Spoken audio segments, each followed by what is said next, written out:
Bem, então nós vamos falar hoje sobre a matemática na ciência da computação. Ou seja, como é que a matemática surge dentro dos problemas da ciência da computação. Essa apresentação foi discutida com os professores de matemática do EBIAS, neste mês de agosto de 2020, em plena pandemia, né, para fazer parte de uma videoaula que vocês vão poder aproveitar gravada, né, como atividade da escola. Bom, a primeira ideia que aparece surgiu lá em 3.000 anos antes de Cristo, né, por um indiano chamado Pingala. E Pingala era um matemático indiano e ele trabalhava com a figura de linguística chamada prosódia, em verbos, numa linguagem chamada sânscrito. E sânscrito era uma linguagem ancestral do Nepal e da Índia. E ele precisava medir, estudar a estrutura rítmica de pronúncia desses versos. Então, ele tinha que medir sílabas, e ele usou a ideia de sílabas longas e sílabas curtas. E, com isso, veio a ideia do sim ou do não, do zero e do um, né? E dizem que essa foi uma primeira ideia do sistema binário que apareceu e que é usado atualmente no sistema de computador digital. Então, foi a primeira descrição conhecida de um sistema binário no século III a.C. Bom, depois dessa ideia, no século XVII, apareceu um alemão chamado Leibniz. E o Leibniz, ele já trabalhava a lógica, eu não coloquei no momento agora, mas já se conhecia a lógica do Aristóteles. E Leibniz, conhecendo a lógica do Aristóteles, que era um grego, que estudou o pensamento humano em termos do que até existe hoje, até nos dias atuais, ele associou aquelas ideias da lógica com o sistema binário, refinou esse sistema binário. Mas Leibniz, naquela época, ele queria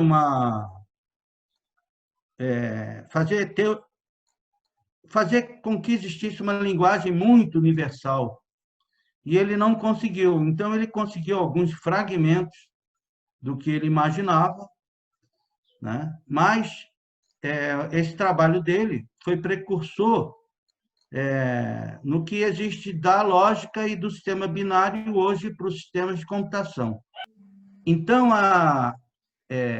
apesar de que usamos o sistema decimal, numerado de 0 a 9,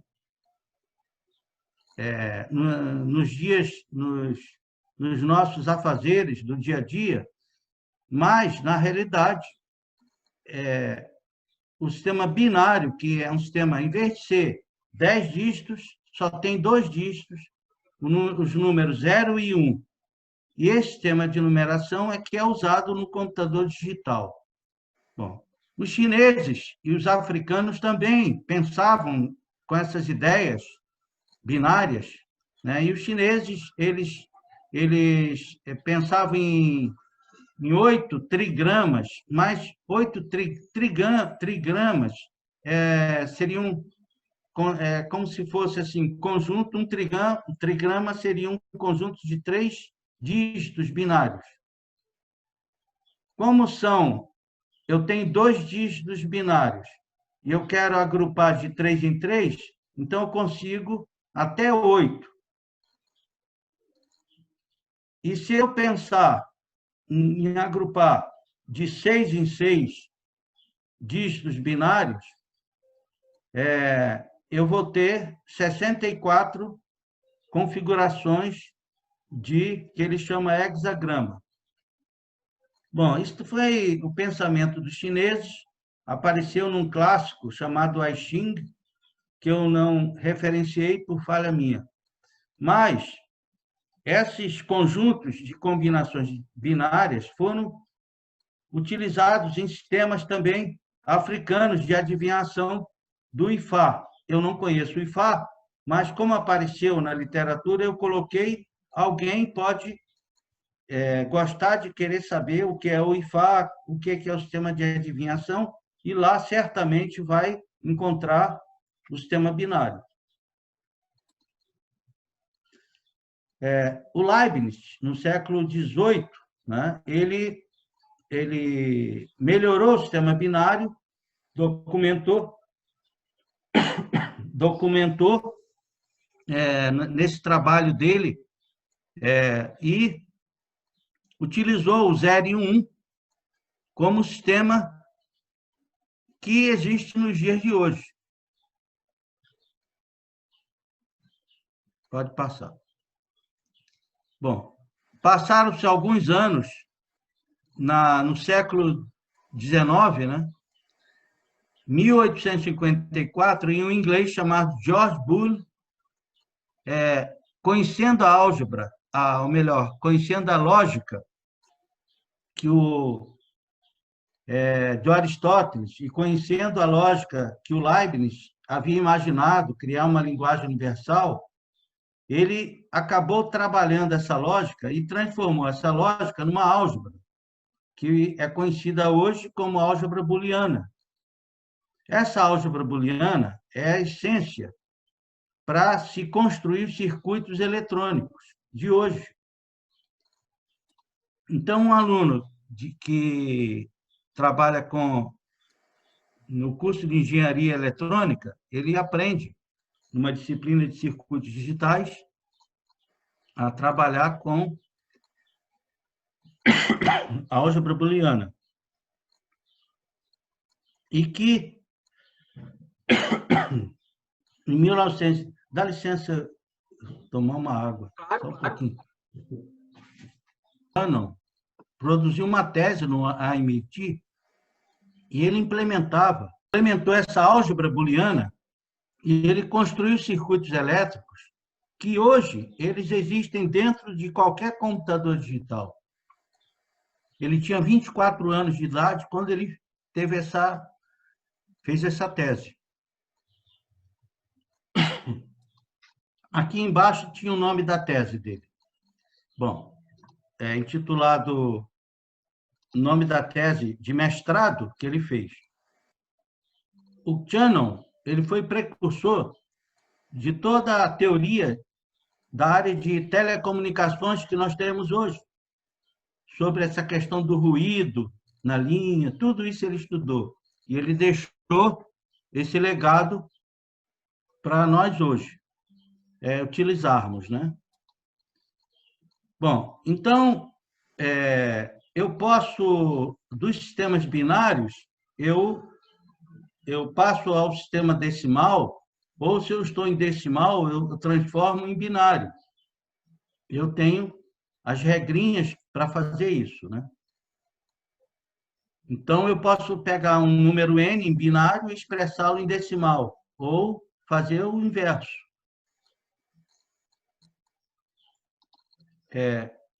Existem as operações de binário a decimal, um exemplo que tem aqui, né?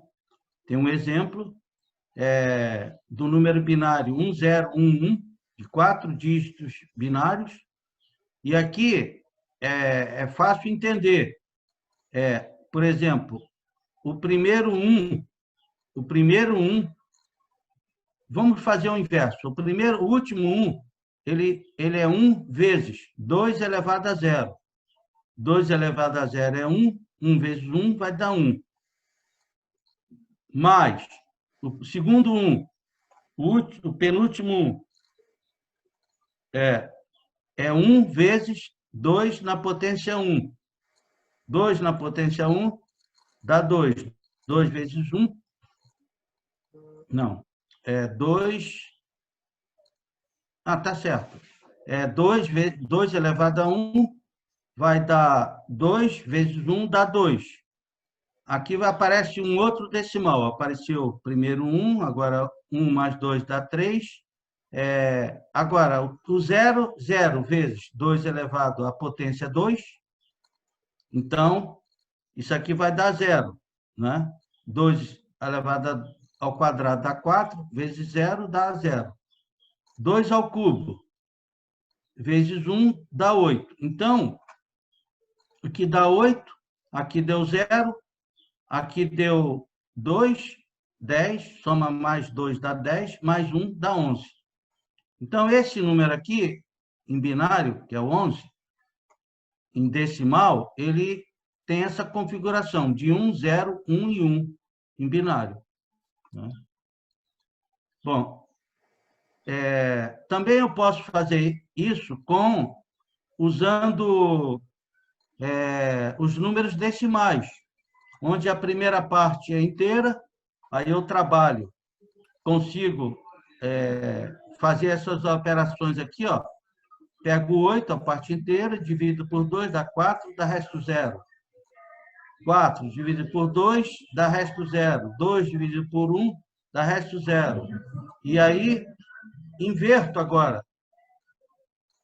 Configura daqui 1, 0, 0, 0. Esse 1, 0, 0, 0 é o número 8, está aqui embaixo, em binário, né? Bom, a explicação está aqui do lado, né? Pode passar. Bom, a parte decimal, aí é feita, as contas estão aqui, ó. Multiplica a parte decimal por 2, dá esse valor, né? Aí depois vai multiplicar por 2, vai dar um outro valor, vai pegar a parte inteira aqui, ó. Pegue o 0. Quem é esse 0? Esse 0 é essa parte inteira aqui. Multiplicou esse número por 2, deu 1,500. Pega a parte inteira, que é 1. Aí multiplica isso aqui por 2, vai dar 1. Ele zera a unidade e volta a multiplicar por 2, e aí dá 1. Aí ele pega o 1 aqui. Então, quando fizer essas contas, ele vai descobrir quem é o 0,375 e que vai ser esse valor aqui, ó, em binário, 011, depois da vírgula. Então, o número decimal em binário vai ficar o 8 antes da vírgula e depois da vírgula o 011, essa parte aqui, né? Então, com cuidado, vocês podem fazer essas contas e num caderno para ver se fecha com o que está dito nos slides. Pode passar. Aqui a soma de dois números binários, sempre tem que saber essa tabuadazinha, olha, que 0 mais 0 dá 0, 0 mais 1 dá 1, 1 mais 0 dá 1, e quando for 1 mais 0, vai dar 0, não vai dar 1. Aí aqui tem um exemplo. Eu vou somar esse binário aqui com esse outro binário 1, 1. Aí vou fazer, ó, 0 mais 1 dá 1. 0 mais 1 deu outro 1 aqui embaixo. 1 mais 1 dá 0. Mas vai 1. Vai 1 com esse 1 daqui. 1 mais 1 dá 0. Deu outro 0. E vai 1. Aí o 1 vem para cá, né? Aí é somando 1, 1, 0, 0 com 1. Vai dar esse número aqui, ó. 1, 0, 0, 1. Então, o computador faz essas somas. Aí aqui tem a explicação do que eu falei. A subtração é parecido, só lembrando que 0 menos 0 é 0, 0 menos 1 vai dar 1 e vai 1, 1 menos 0 vai dar 1 e 1 menos 1 dá 0. Tem que cuidar aqui, ó, quando for 0 menos 1. Né? Então, faz a mesma conta aqui, ó, usando essas regrinhas. Né? Aqui está a explicação aqui embaixo. A multiplicação é a mesma coisa. Usa-se aqui, ó, multiplica um número binário 1, 0, 1, 1 pelo 1, 0, 1, 1, 0. Então, igualzinho no decimal, 0, 0 vezes isso aqui tudo vai dar 0, 0, 0, 0. Aí coloca aqui embaixo, agora 1 vezes 1 vai dar 1, 1 vezes 1 dá outro 1, 1 vezes 0 dá o 0 aqui, 1 vezes 1 dá 1 aqui. Aí aplica esse 0, vai dar esse 0, 0, 0, aplica 1, vai dar ele próprio, mas nessa disposição, soma, ó, 0 vem para cá, 1 vem para cá, 1, 0 mais 1 dá 1, 1 mais 0 vai dar 1. 0, ó, aqui é 0, 0 mais 1 dá 1, né? 1 mais 1 dá 0, 0. Eleva, um emprestado, 1 mais 0 vai dar 1. E sobra esse 1 aqui. Aí deu esse resultado, uma multiplicação bem parecida com a nossa, né? Então, o computador também faz isso. E aqui um outro exemplo. Você pode passar para o... Tem a divisão também, ó, divisão parecida com o que a gente faz, né? Aqui ele vai dividir esse número por esse. Aqui ele vai pegar o 1, dividir por 1, 0. Aí vai dar 1 e vai sobrar 1 aqui, ó, né? Vai sobrar 1. Aí ele baixa o outro 0. Aí 1, 0. Com esse aqui vai dar outro 1, né? Vai dar outro 1. Aí ele multiplica esse 1 por isso aqui, que dá esse número, né? Aí subtrai isso aqui, né? Porque a divisão é uma subtração, e chega no resto 0 aqui, né? E o resultado deu 1, 1. Ó. Então, o computador também faz isso aí. Essas operações é que são usadas pelos computadores digitais aqui, né? Bom, os números que os alunos conhecem, como eu tenho visto, eles ficam bem explicados nesse desenho, né? Que a gente aprende como NZQR, né? NZQR, acho que é um desenho que é ensinado em sala de aula, né? E só que pensando em computador, os números são processados eletronicamente por uma unidade aritmética lógica e existem circuitos eletrônicos para calcular números inteiros e tem circuitos eletrônicos diferentes para calcular os números reais, que são esses números que têm um ponto, que o ponto flutua da esquerda para a direita, da esquerda para a direita, da direita para a esquerda, depende do que a gente quer. Então, aqui estão os conjuntos, ó, os naturais, conjunto dos inteiros, dos números racionais, dos números reais, os irracionais aqui em vermelho, com a letra I, né? E o conjunto maior são um conjunto dos números complexos que vocês não aprendem nesse nível. Bom, aqui está os naturais. Eu tenho os números pares, os ímpares, os não primos e os primos. Bom, olha, números primos, eles têm uma aplicação muito grande na área matemática, da teoria dos números, que rege a base matemática da área de segurança da informação. Então, eu deixei um exemplo num próximo slide, em que eu falo aqui dos números, né? E aí existe um teorema fundamental da aritmética, que diz que todo número inteiro pode ser fatorado num produto de números primos, né? Isso é provado. Então, os alunos podem, se quiserem seguir essa área, tem que saber quem são os divisores, o máximo divisor comum, mínimo múltiplo comum, todos esses conceitos eu nos últimos tempos, quando dava aula dessa disciplina, mostrava para os alunos, olha, tudo que vocês aprenderam no ensino fundamental, tem que saber hoje. Né? Pode passar. Bom, aqui tem um exemplo, se alguém não lembrar, como é que faz a fatoração do número de um número inteiro, né? E aí eu decomponho em fatores primos. Então, aqui, 630, comecei no 2, ele é múltiplo de 2. Dá 315. 315 não divide por 2, então, mas divide por 3. Vai dar 105. Não divide por 2, divide por 3. Dá 35. 35 não divide por 3, mas divide por 5. Dá 7. 7 só divide por ele mesmo.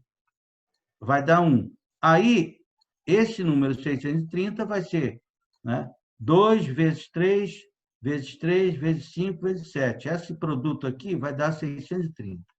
Né? E todos esses números são primos. O 2 é primo, o 3 é primo, o 7 é primo.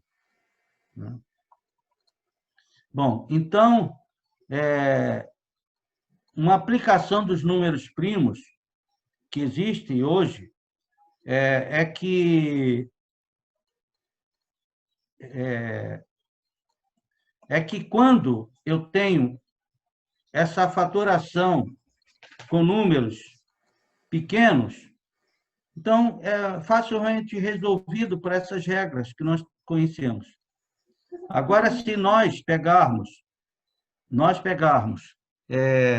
números primos grandes, multiplicarmos e quisermos fatorar isso, esse é um problema uma questão matemática que foi descoberta por 3 americanos que discutiam a questão e com isso eles conseguiram criar um segredo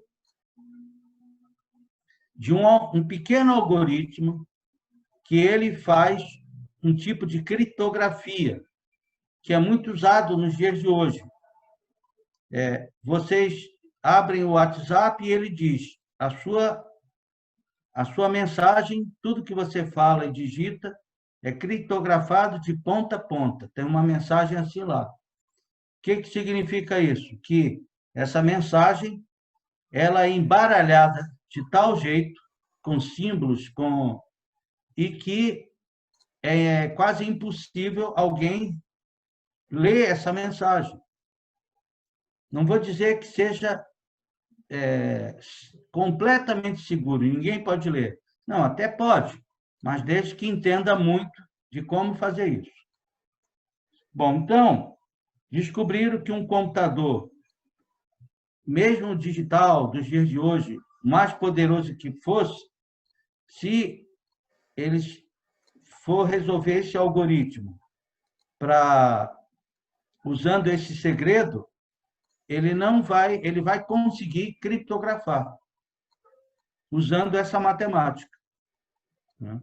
Então, eu escrevi aqui, praticamente impossível descobrir se esse número pode ser fatorado. Né? E um outro problema é que é computacionalmente difícil ou inviável de ser resolvido.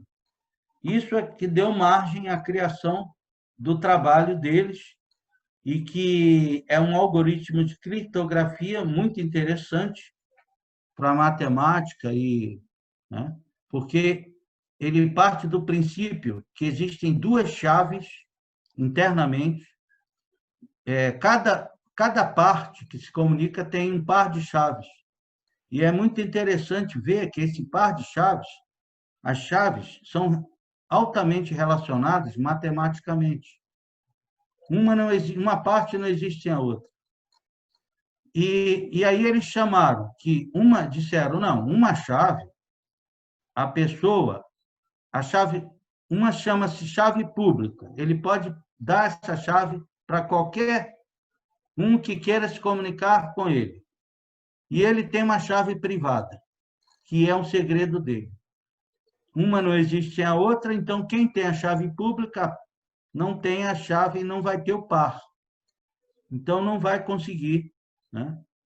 Bom, a descoberta de um par de chaves desse é matemática, é um algoritmo que é esse chamado aqui o acordo de chaves de Diffie-Hellman. Então, eu posso aplicar esse algoritmo aqui do Diffie-Hellman e descobrir um par de chaves para fazer. Até dizem que quem descobriu esse par de chaves foi o Diffie-Hellman, não foram os três que criaram o algoritmo aqui, ó, da chave pública chamado RSA. Uma outra questão é o conceito de congruência aritmética modular.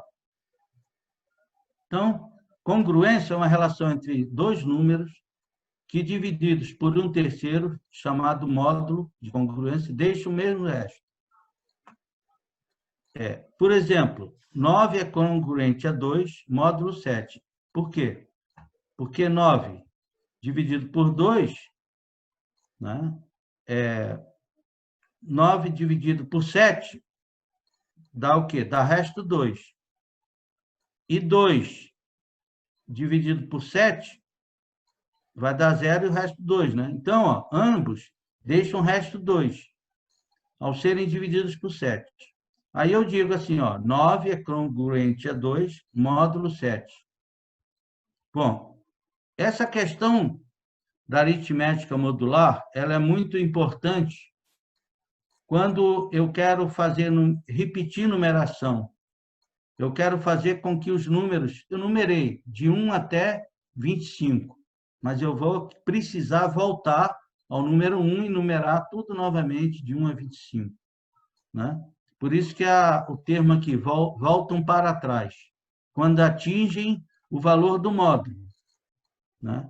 O valor do módulo é o valor que dá a repetição. Por exemplo, no relógio analógico, se eu digo assim, eu faço as horas como o americano faz, antes do meio-dia, 12 horas, depois do meio-dia, né? Então, eu tenho aritmética modular, módulo 12.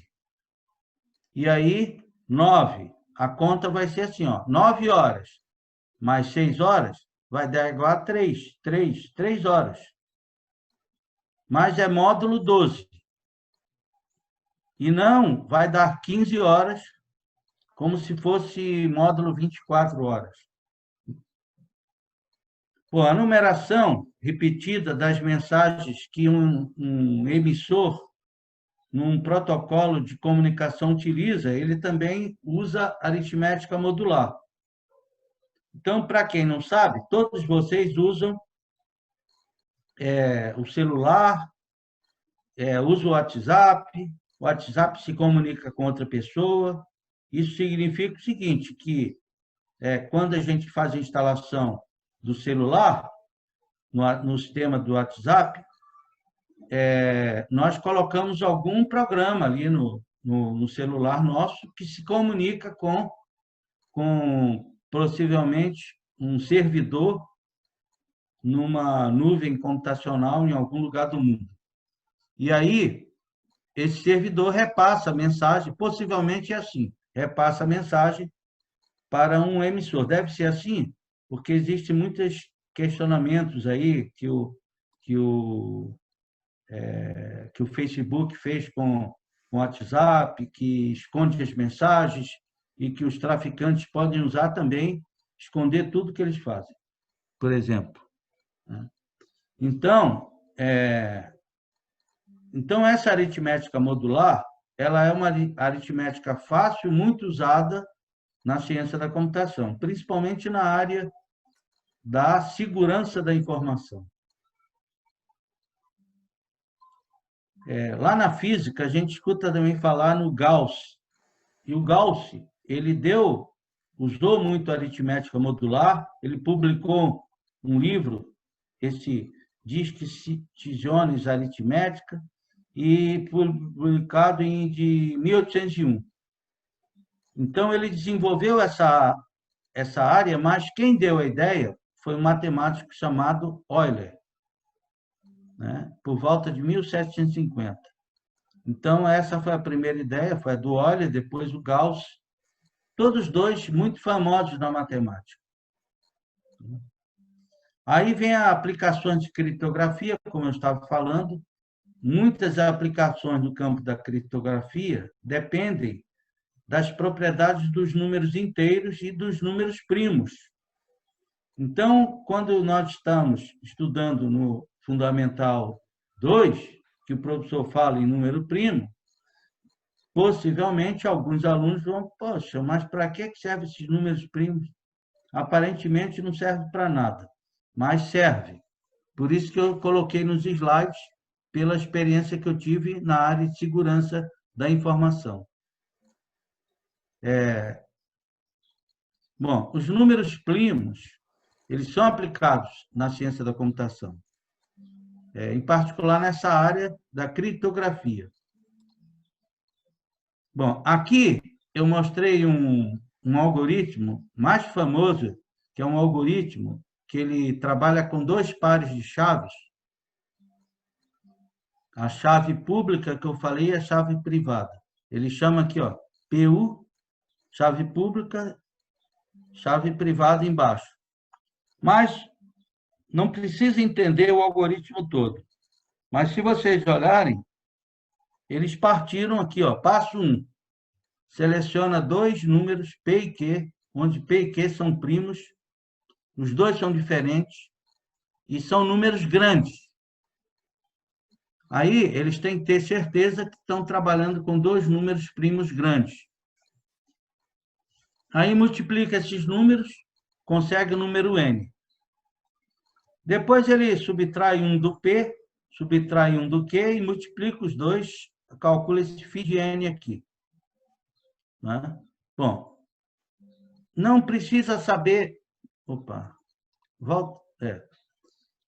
Não precisa saber detalhes, mas olha aqui o que apareceu no algoritmo. Ó, MDC, entre dois números aqui, ó, máximo divisor comum entre o φ de N e esse número E. Esse número E tem que ser maior que 1 e menor que esse φ de N. O φ de N é esse produto que ele conseguiu aqui. Bom, ele eleva a menos 1, olha, potência menos 1, usa aritmética modular para calcular esse valor D, e depois de posse do número E e do número D, ele monta as chaves, pública e privada aqui embaixo. Né? O número N, ele calculou aqui, ó.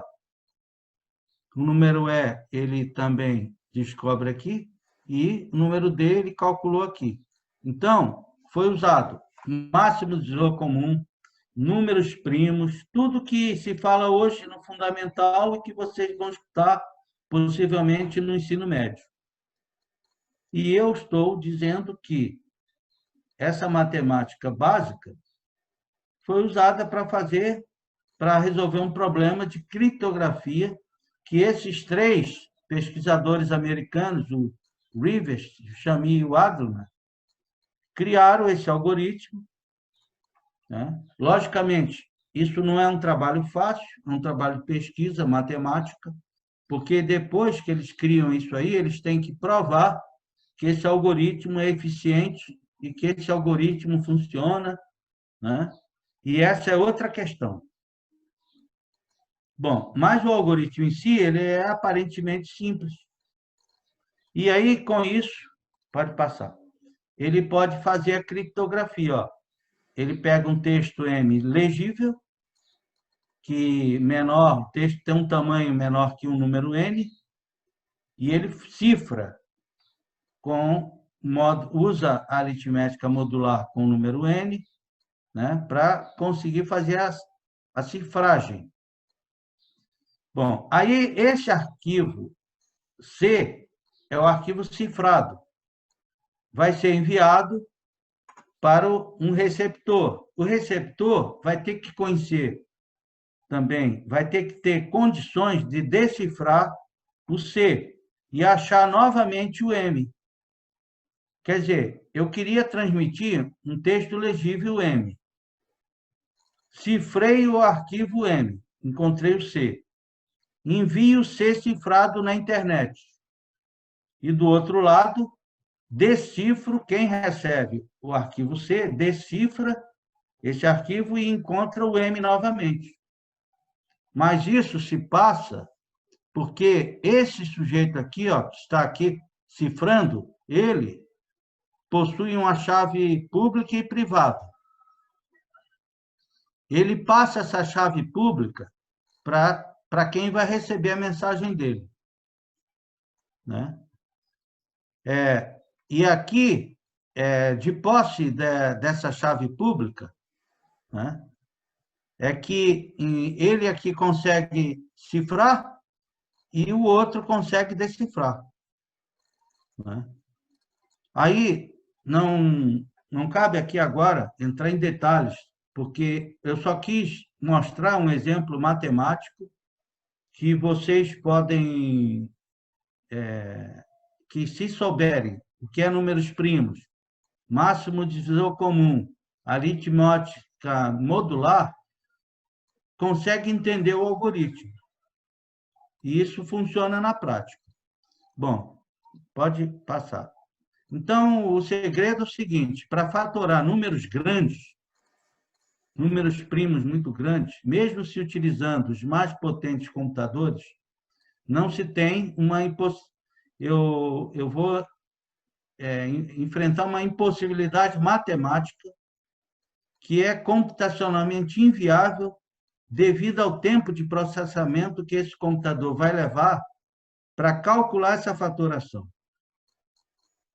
Isso para números muito grandes.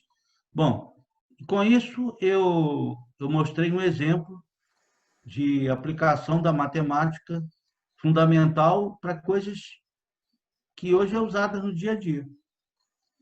Bom, o sinal de igual que aparece nas equações que vocês estão aprendendo,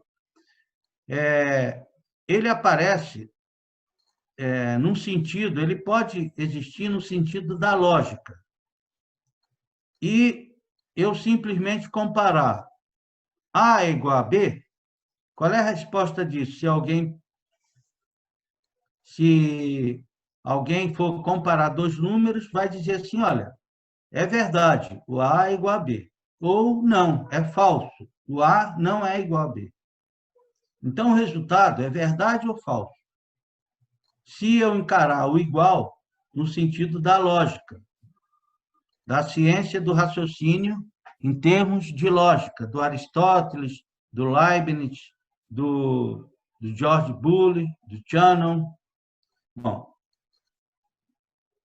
a igualdade na álgebra, ela aparece em termos das equações e, como o professor Guilherme já explicou em outra aula passada, né, a equação é uma proposta, né, em que eu conheço alguns valores, conheço 2 ou 3, né, e eu preciso entregar aqui número x para conhecer um valor y, em função dessa regra aqui, ó, de cálculo, dessa função, né, dessa equação, né? Bom, também existe no computador os sinais que a gente usa, porque o processador do computador ele sabe comparar para ver se um número é menor que o outro, se um número é maior que o outro, se o número é menor ou igual a outro, se o número é maior ou igual, se o número é diferente do outro, né?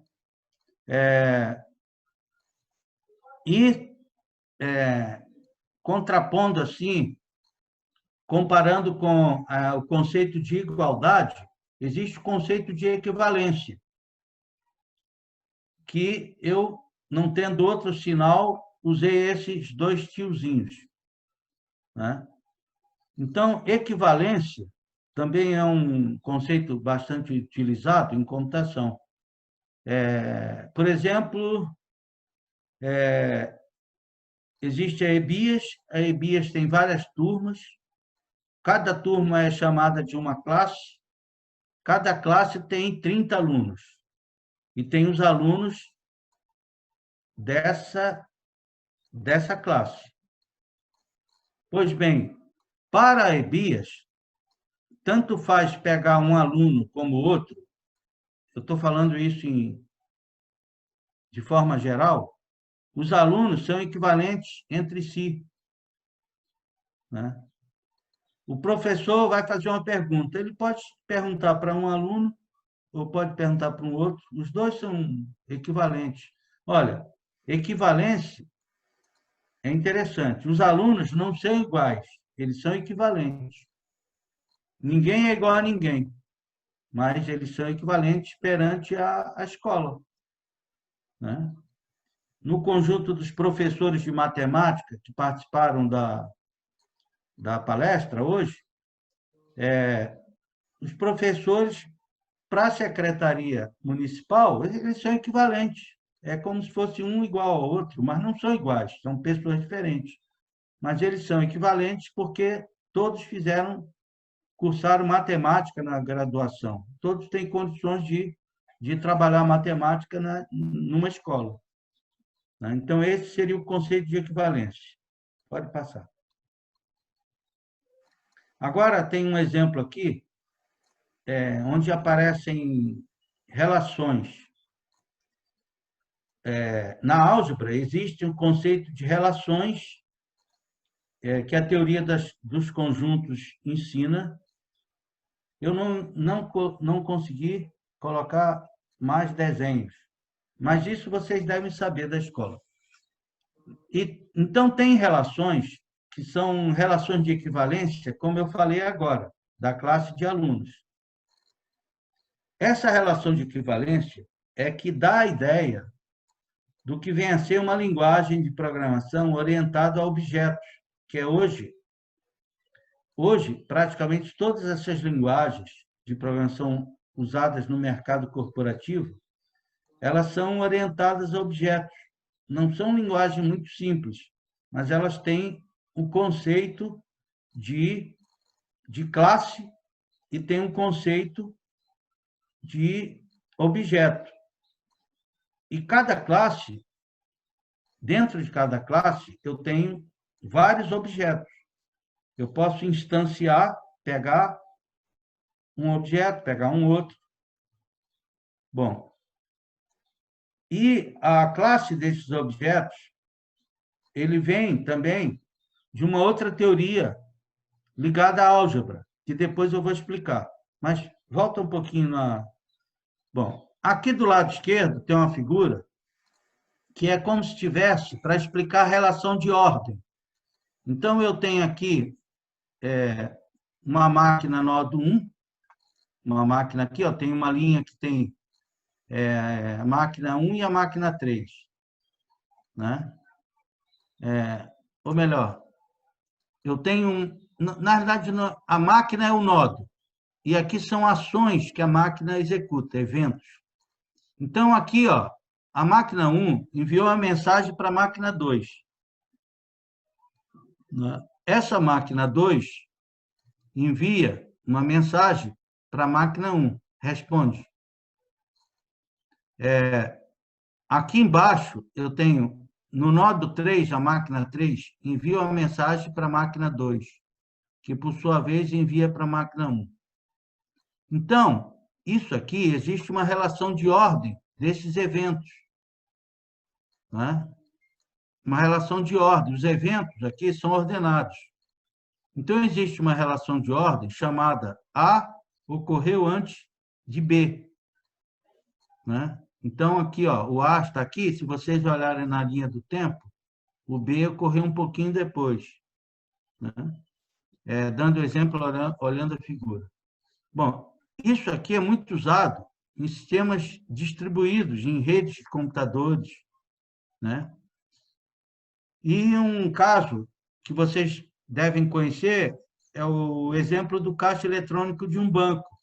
Ele tem os eventos, que são o cliente introduz o cartão na máquina, a máquina lê o cartão, é outra ação. A máquina, desculpa.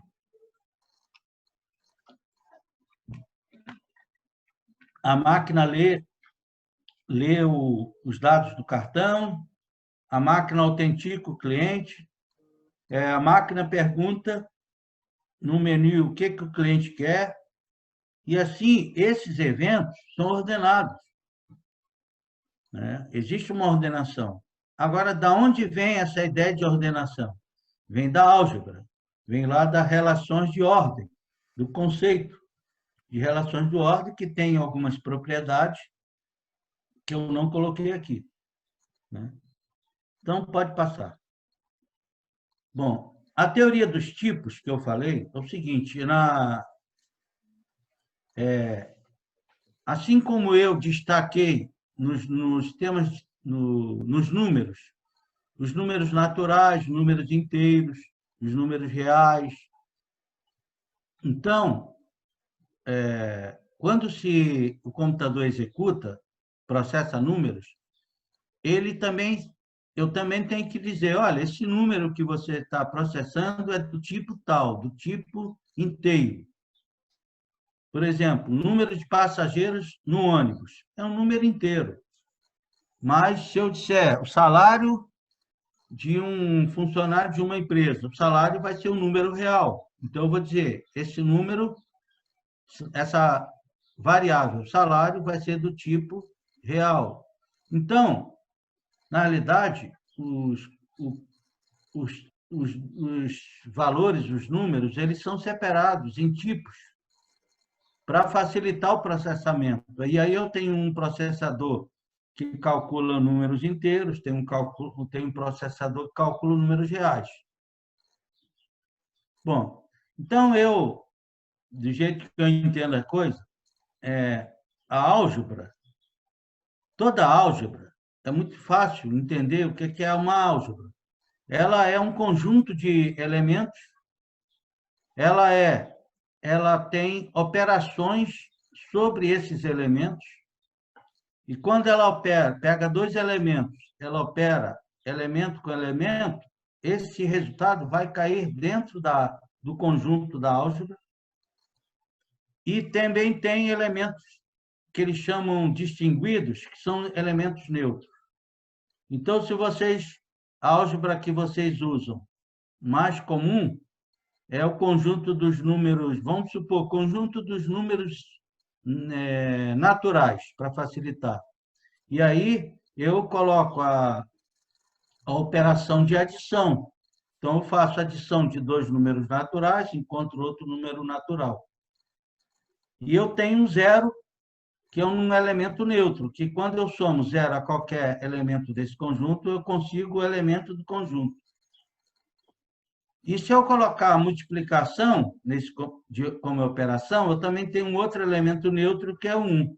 Então, se eu pegar o conjunto dos naturais, juntar duas operações, adição, multiplicação, o 0 e 1, eu tenho uma álgebra, é isso.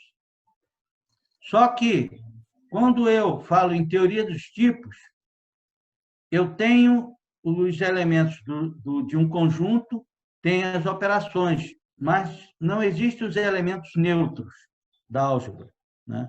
Então, essa é a diferença que eu vejo.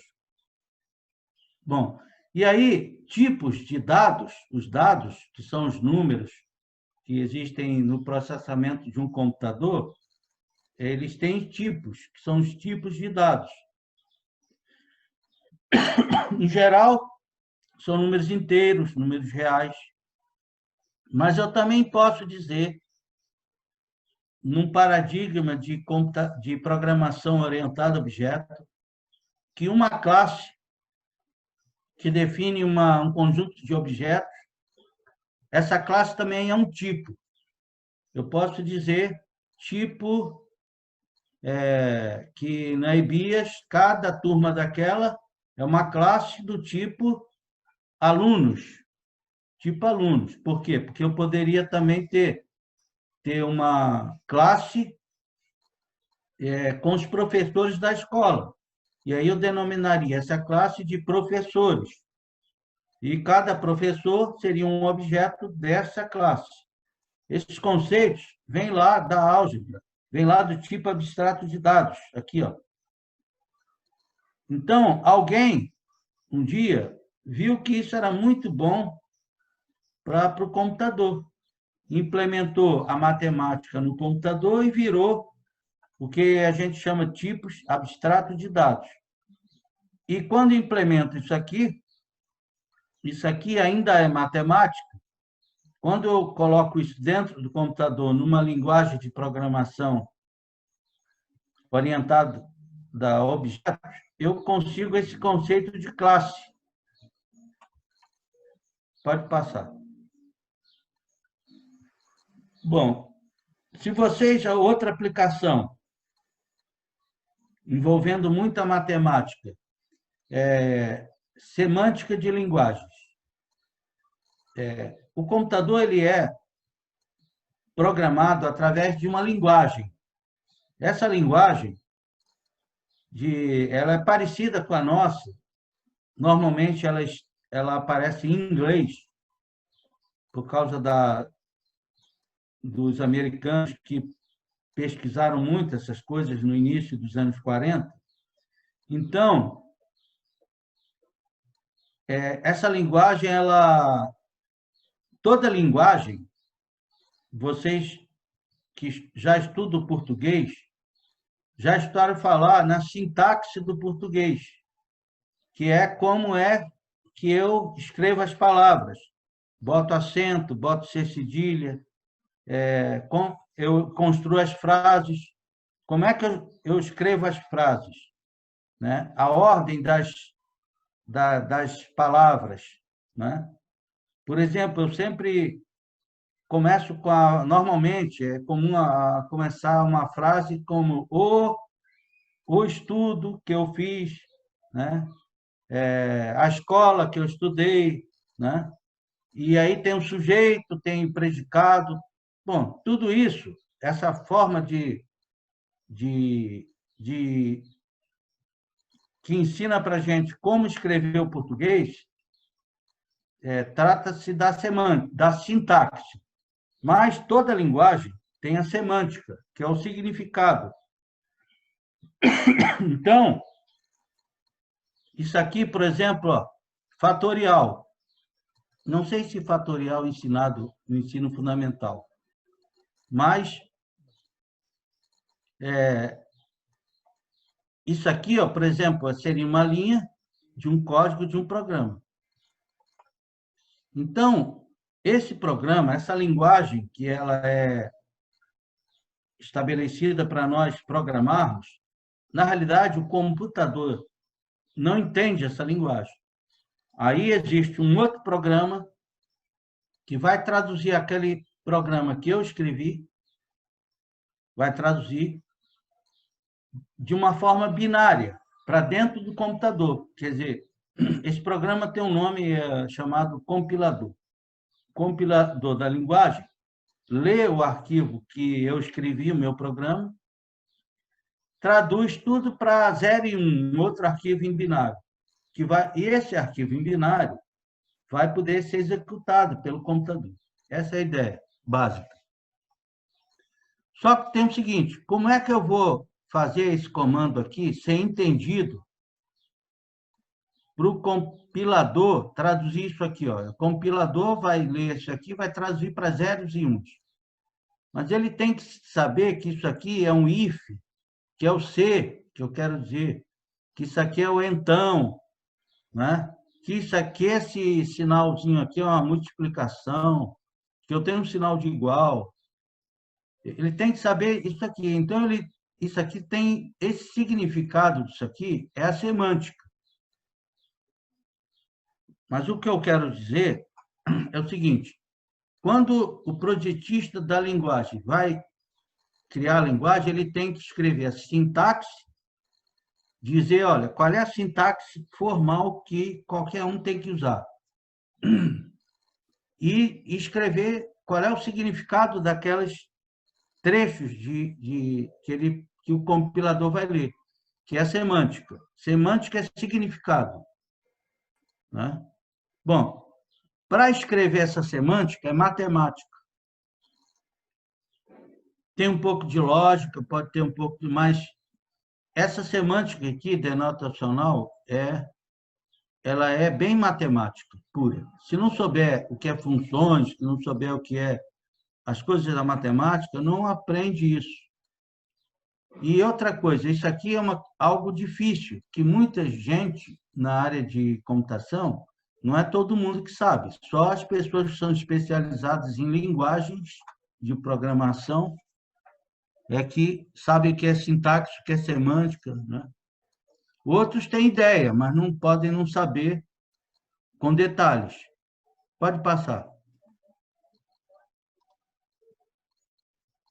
Aplicações de aritmética modular, eu acho que eu não ordenei muito bem os slides, e daí agora, mas, olha, o relógio analógico é aritmética modular, módulo 12. As semanas se repetem, né? De 7 em 7 dias elas se repetem. Módulo 7. A aplicação da verificação dos dígitos de controle de um CPF. Aqui tem que ler o texto no livro lá, que eu não posso entrar em detalhes. Verificação de CNPJ, para ver se é verdade ou falso, ou até gerar o CNPJ. Isso é aritmética modular.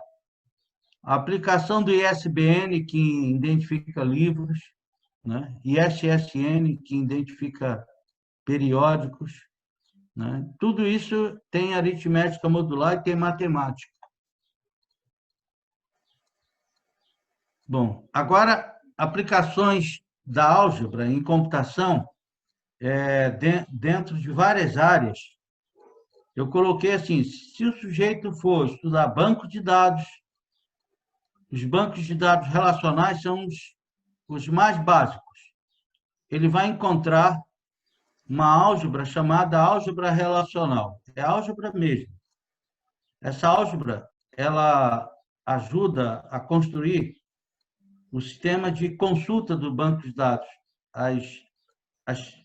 os comandos que um usuário do banco faz. Eu quero selecionar os alunos que têm idade maior que 12 anos. Então, isso é um comando que vai para o banco. O banco decide e devolve a listagem dos alunos. Isso é uma álgebra.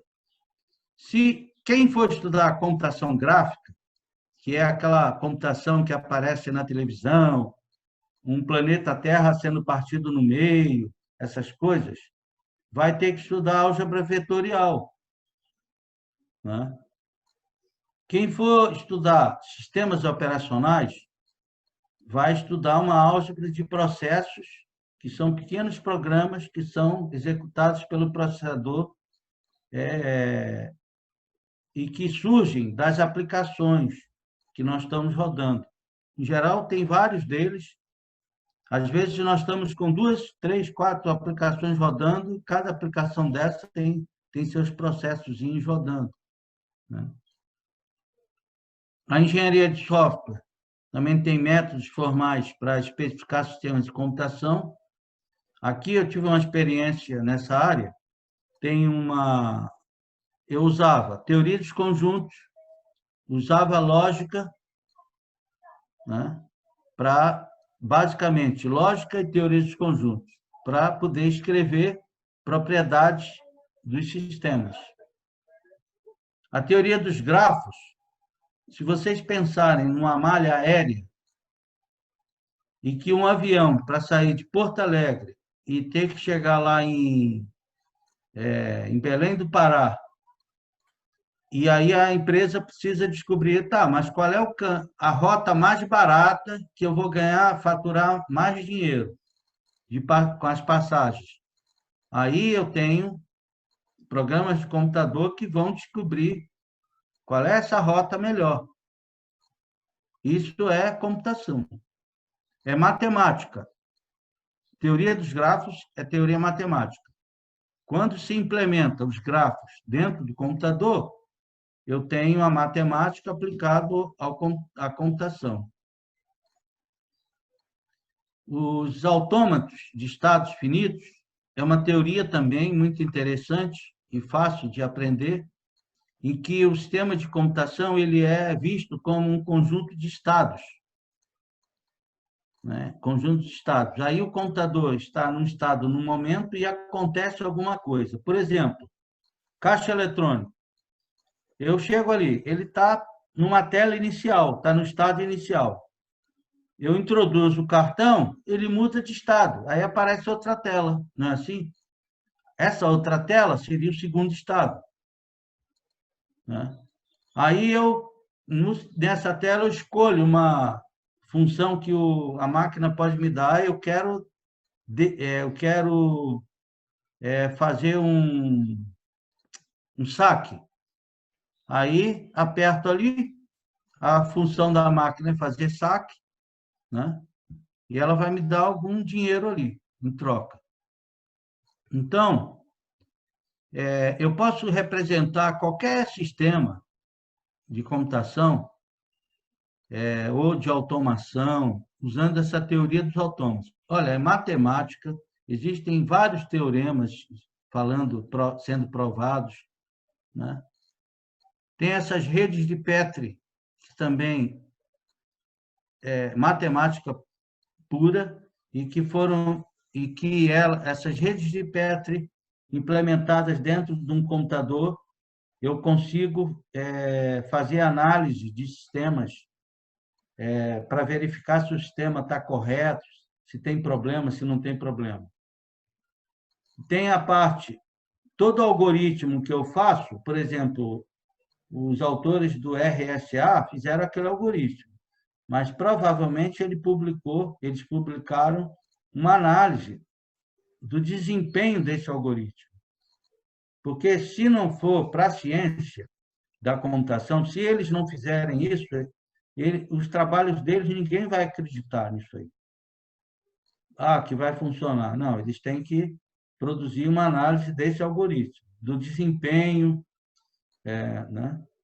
E outra coisa, essa área, ela está ligada à área dos polinômios, porque ela é uma área que tem uma matemática relativamente difícil, não é qualquer um que gosta dessa área e que sabe essa área, mas eles dizem o seguinte, olha, na pior das hipóteses, esse algoritmo que vocês fizeram, quando ele é colocado para funcionar num computador, o tempo de execução dele é limitado por um polinômio.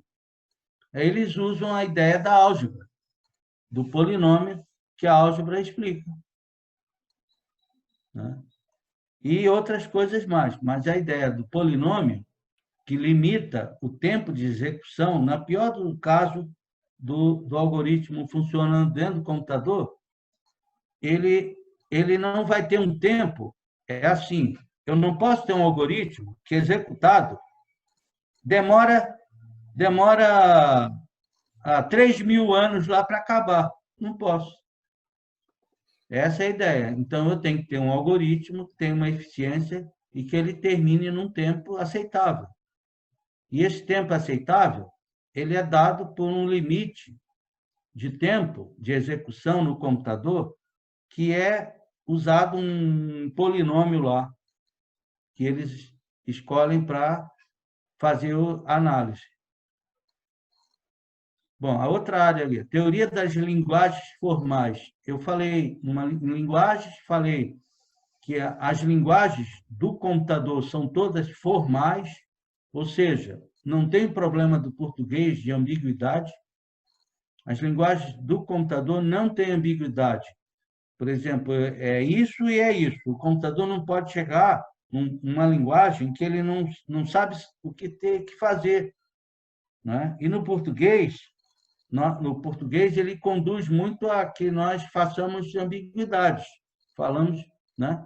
Por exemplo, eu fiz uma brincadeira naquela época do tudo, né? Tudo por R$ 1,99. Cheguei numa loja lá em Santa Amaro do Imperatriz, cheguei, dona, eu quero tudo por R$ 1,99. Ela disse, não, pelo amor de Deus, não é bem assim, né? Então, eles queriam dizer, olha, cada produto não passa de R$ 1,99. Mas eu aproveitei e fiz a ambiguidade da linguagem e disse, olha, eu quero tudo por R$ 1,99, me dá a sua loja inteira. A mulher quase morreu, né? Em Santa Amaro, uma vez que eu fiz isso. Então, a linguagem é formal, e aí tem sintaxe, semântica, tudo bem definida matematicamente.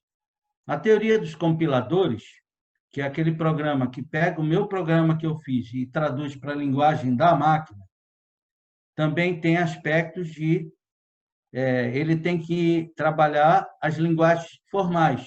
Essa disciplina, linguagens formais, é base para a construção de compiladores, né? E a teoria dos tipos eu expliquei, né?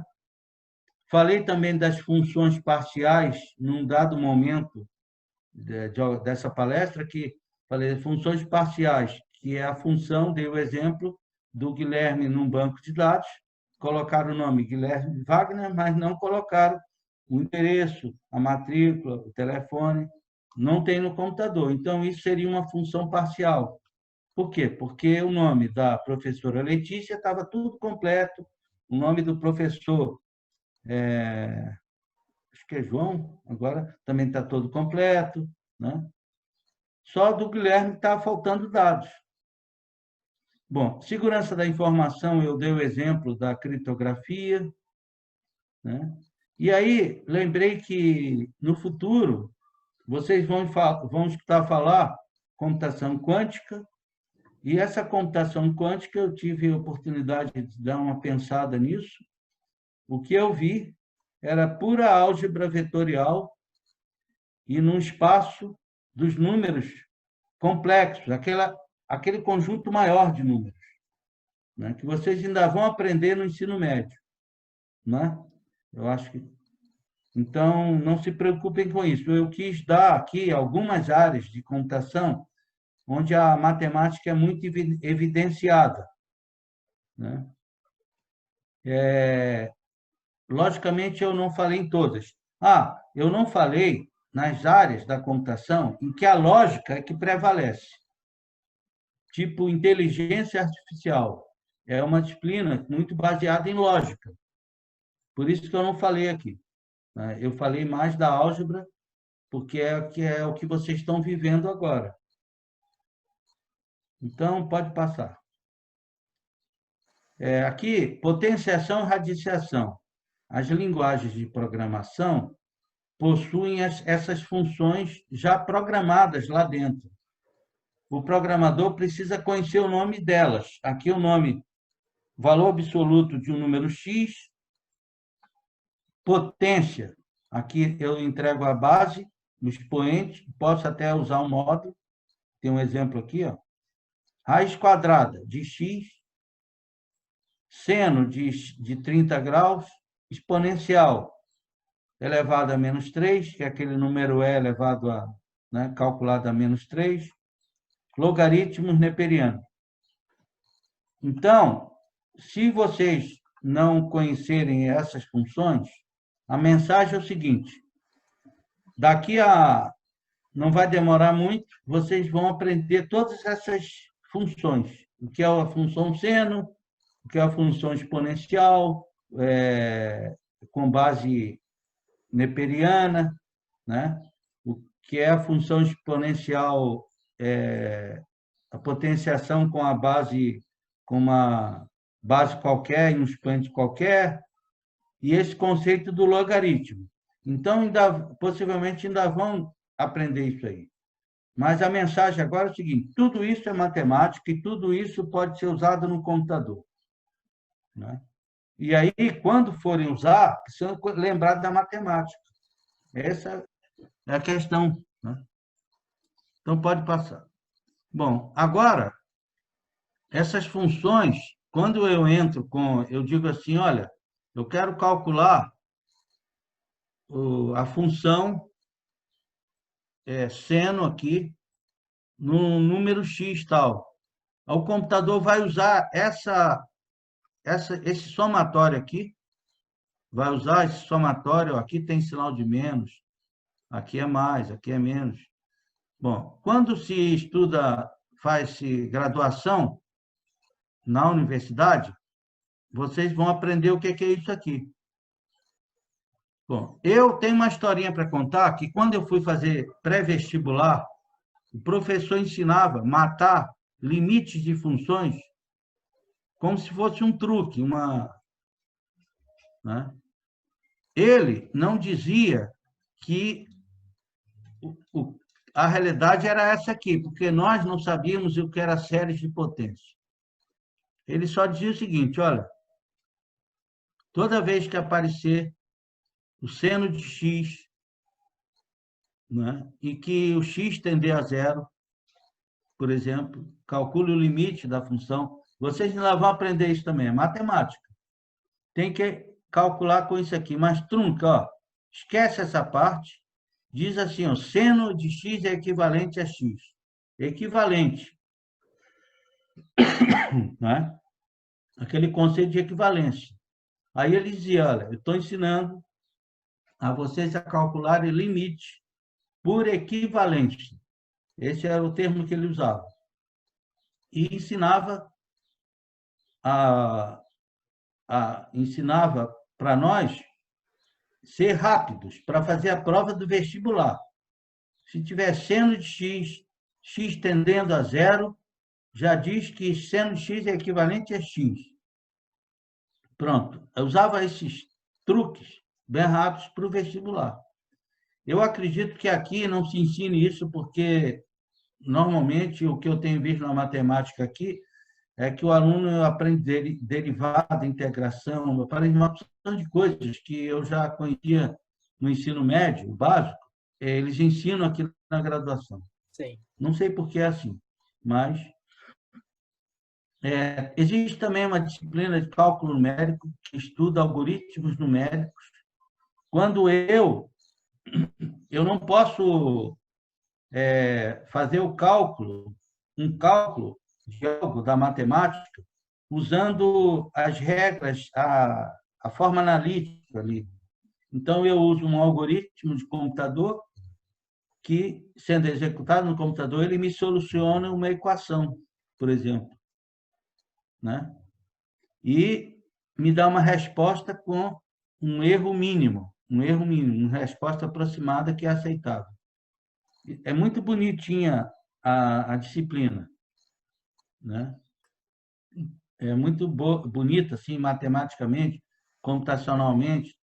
Tudo tem uma solução algorítmica do computador para resolver o problema da matemática.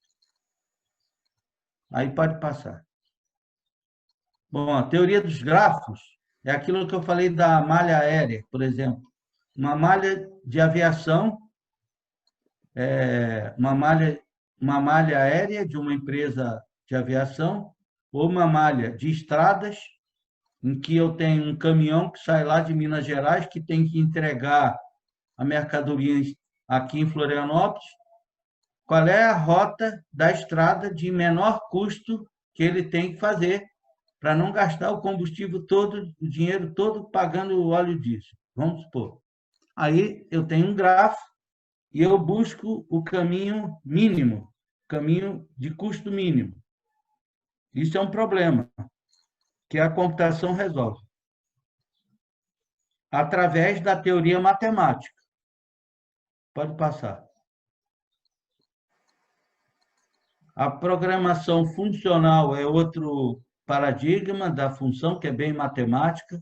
Tem que conhecer funções, que vocês ainda vão aprender. Né? Em ciência da computação existe um paradigma de programação funcional, quer dizer, eu resolvo um problema programando com funções, tudo é funções matemáticas, ou pode ser funções que não dão número, mas são funções, né? Em contrapartida, a programação chamada aqui imperativa, que é a mais comum. A programação que eu falei do raciocínio lógico é essa programação imperativa, tá? Que existem várias linguagens. Hoje, a mais comum Uma delas, muito falada no mercado corporativo, é a linguagem Python, mas ela é imperativa, mas ela tem que conhecer um pouco de matemática para poder usar a linguagem. Pode passar? Análise de algoritmos, eu falei aí, ainda há pouco, né? Eu dei uma ideia, tem alguns problemas né? Problemas de decisão em que eu decido, olha, sim ou não a resposta. Problemas de otimização que eu quero achar máximo de desvio comum, caminho mínimo de um grafo, né? Problemas de busca. Eu quero solucionar uma equação de segundo grau no computador, isso seria buscar uma raiz da equação, né? Aí eu posso descobrir que a raiz não existe, por causa dos parâmetros A, B e C, né? Não, quer dizer, ela não existe no plano dos números reais, ela vai existir em outro patamar. Como é que faz fatoração? Fatoração, decomposição em fatores primos, né? Isso é um problema também de busca. Isso, a análise de algoritmos é que resolve. Tem mais? Bom, e aí eu deixei aqui uma definição de álgebra, que ela é considerada um sistema formal da computação, e que essa álgebra ela é um sistema formal, ela é construída de um conjunto munido. Um conjunto, olha, imagine um conjunto qualquer de coisas que tem operações sobre essas coisas e que eu tenho elementos distinguidos, que são os elementos neutros, né? Então, o objetivo agora é provar se eu uso álgebra. Álgebra é matemática. Ora, para que eu vou usar matemática? O que é que eu consigo com matemática? É provar coisas. Eu posso provar as coisas com matemática. Então, se eu usar álgebra, eu posso provar que as propriedades de um sistema de computação são boas, ou que o sistema não trava, que o sistema tem várias propriedades que o sistema tem que ter, né? Então, eu até botei aqui uma pequena álgebra, em que eu disse que o P é um conjunto de todos os processos de computador que podem ser criados por uma linguagem, né? Aí os operadores são esses aqui, ó. Eu tenho uma ação alfa, na sequência eu tenho um comportamento E. Outro processo eu tenho um comportamento E ou um comportamento F. Por exemplo, eu vou numa máquina que eu coloco que tem 2 tipos de chocolate. Aí eu escolho, um tipo de chocolate é o E, o outro é o F. E eu vou colocar uma moeda. Se eu quiser o tipo E, coloco a moeda no lado E. Se eu quiser o F, coloco no F. A máquina vai saber, a partir do momento que eu introduzir a moeda, né? Isso é uma escolha que eu faço entre o chocolate E e o chocolate ou tipo F. Isso existe. Existe no caixa eletrônico também, as escolhas que eu faço. A composição paralela entre, aqui eu usei a palavra gente, mas é processo. Isso aqui é muito comum, barrinha paralelo com F, né? Então, por exemplo, eu tenho um protocolo de comunicação, eu estou no WhatsApp, mando mensagem para o Guilherme, professor Guilherme. Aí eu sou o E, e o Guilherme é o F. Então, esses 2 processos, o E e o F, eles precisam, de certa forma, se sincronizar. No caso do WhatsApp, não é síncrono, porque eu mando a mensagem e o sujeito vê a mensagem a hora que ele bem entende. Mas, aqui no sistema que nós estamos fazendo, o professor Guilherme disse, você faz isso, se conecta e nós vamos nos conectar do lado aqui em casa. E fomos conectados, várias pessoas, vários professores, e houve a palestra. Então, todo mundo estava conectado. Então, isso é sincronia. Um está síncrono com o outro.